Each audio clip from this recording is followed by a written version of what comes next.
नसाजबा न गला में आवाजबा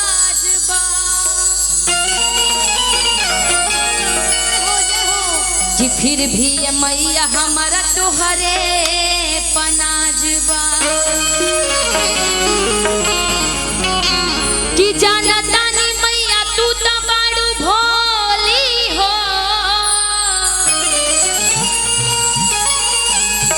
आज भी आवेला दर पे खाली हाथ मैया तू भरेलू सबके झोली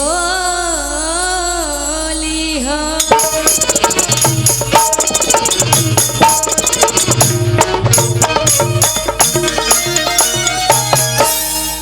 शॉर्ट में ही और मैं चाहूंगी एक बार जोरदार ताली हमारे पूरे म्यूजिशियन टीम के लिए बजा दीजिए। साउंड वाले भैया भी यहाँ पे उपस्थित हैं, एक बार उनके लिए भी बजा दीजिए। बहुत अच्छी साउंड है। इतने सारे कैमरे लोग आए हैं, कैमरामैन सभी लोग, कैमरे वाले नहीं कैमरामैन लोग आए हैं तो सबका स्वागत है, अभिनंदन है। एक औरत माँ के दरबार में जाती है, काफ़ी एक एक भजन का यहाँ पे उपस्थिति होगी, उसके बाद से फिर जैसे आप लोग का आदेश होगा। एक औरत माँ के दरबार में जाती है, माँ से कहती है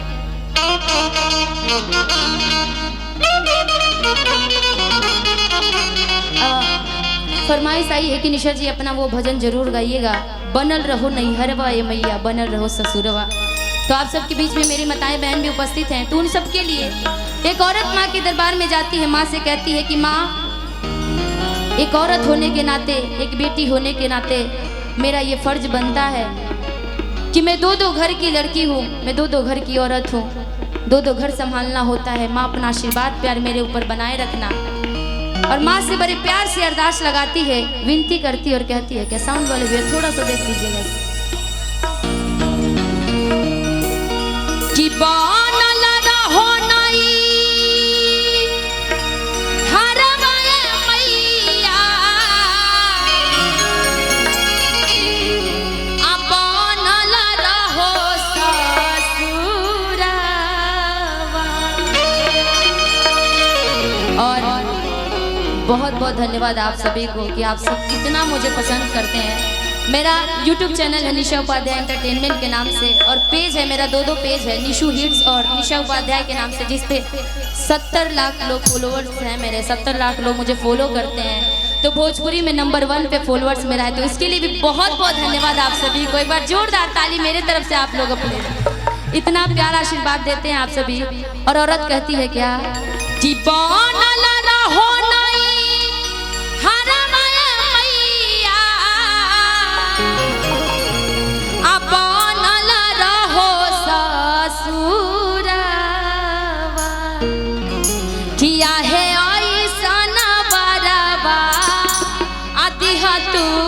मैया आसा जला रहो से नूरवा। क्योंकि इस दुनिया में पति और पत्नी की जोड़ी हमेशा सलामत रहती है। लड़का चाहता है कि अच्छी लड़की मिले ना जी, और लड़की चाहती है कि अच्छा लड़का मिले। मन में तो लड्डू फूट रहा है बाबा के। आइए कहना है क्या कि बनल रहो नहीं हरवा मैया बनल रहो रहो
अभी देखिएगा इसका कमर का डांस, जरा इस मैक को पकड़िए। अरे जरा खुल के आना, ठीक है? बस बस बस। सच में मानना पड़ेगा, चंपारण जो है ना,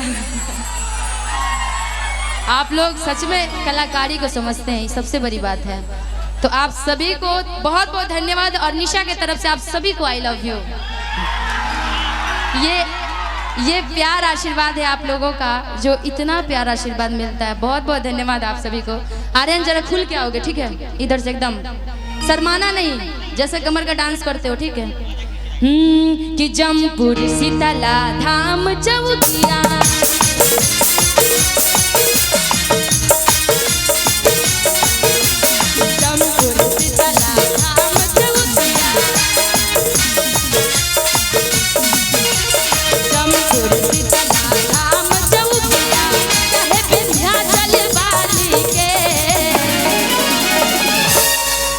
जरा एक बार कूद करके आना, ठीक? एकदम इधर से ताली बजाएंगे आप लोग। सही बात है, बताने की तो जरूरत ही नहीं है आप लोगों को कि जमपुर शीतला धाम चौकिया, जमपुर शीतला धाम चौकिया, जमपुर शीतला धाम चौकिया, विंध्याचल वाली के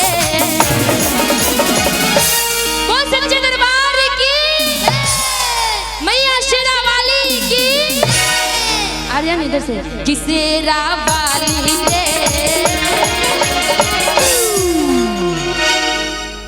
क्या हम सोचे कि हम रुक जाएंगे तो ये आगे करेगा, लेकिन ये भी समझदार है ना जी। और यही होता है कलाकारों को प्यार देना, आशीर्वाद देना। बहुत बहुत धन्यवाद भैया।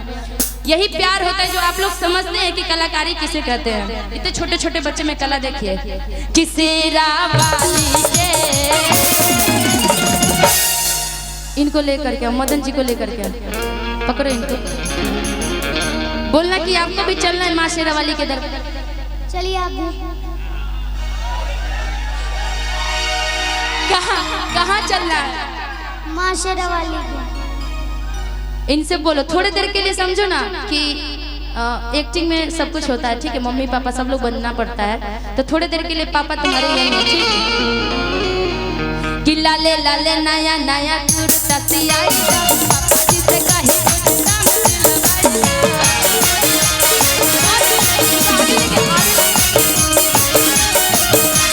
लाले लाले नया नया कुर्ता सियाई, पापा जी से कहे कुछ दाम दिलवाई।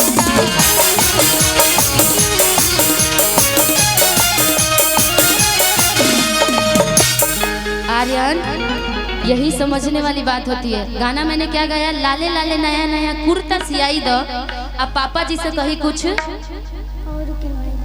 दाम दिलवाई दो। तो दाम लेना है यहाँ से। हे भगवान, कितना समझाए लड़का को।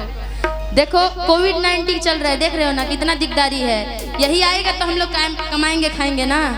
इधर से खींचना है पैसा, अपने में नहीं, इनको खींच खींच के लाना, तब इधर से पैसा खींचाएगा, ठीक? कैसे खींचोगे? कि लाले लाले नया नया कुर्ता सियाई,